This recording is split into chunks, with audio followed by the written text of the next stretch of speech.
Colorado's fentanyl crisis is getting worse. State troopers have already confiscated more than 200 pounds of the drug, which is more than all of last year. And there's a big law enforcement summit in Denver today focusing on fentanyl. Denver 7's Colette Bordelon spoke to a local attorney about the efforts to keep dealers off the street.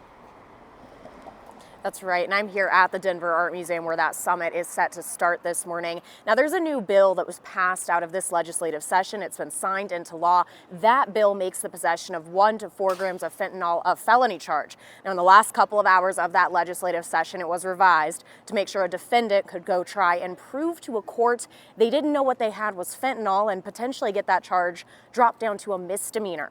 Now, the law also allows prosecutors to give dealers an enhanced charge, a tool the district attorney I talked with wants to make sure he's using appropriately.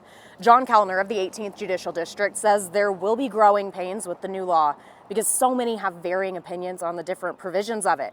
Kellner was a part of a group of district attorneys who believe the law didn't go far enough and says next session he and other prosecutors plan on asking for revisions. Some of the changes he wants to see: turning possession of any amount of fentanyl into a felony, removing probation eligibility for low-level dealers whose product causes death, and reworking the Good Samaritan portion of the law, which allows someone to report an overdose without fear of legal action.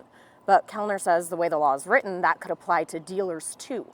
As the bill was amended and changed, there's been an argument from those who oppose this legislation that it doesn't get to the root of the problems causing substance use disorder.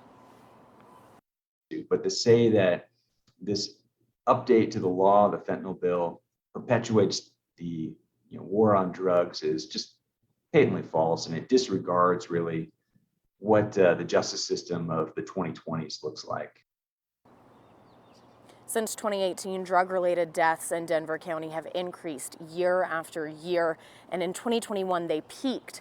Now, for that year, around half of all of those deaths were fentanyl-related cases.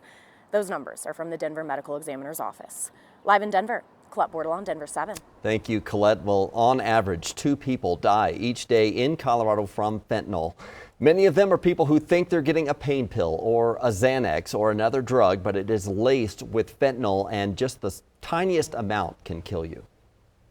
So we need all the tools, all the coordination, all the know-how we can.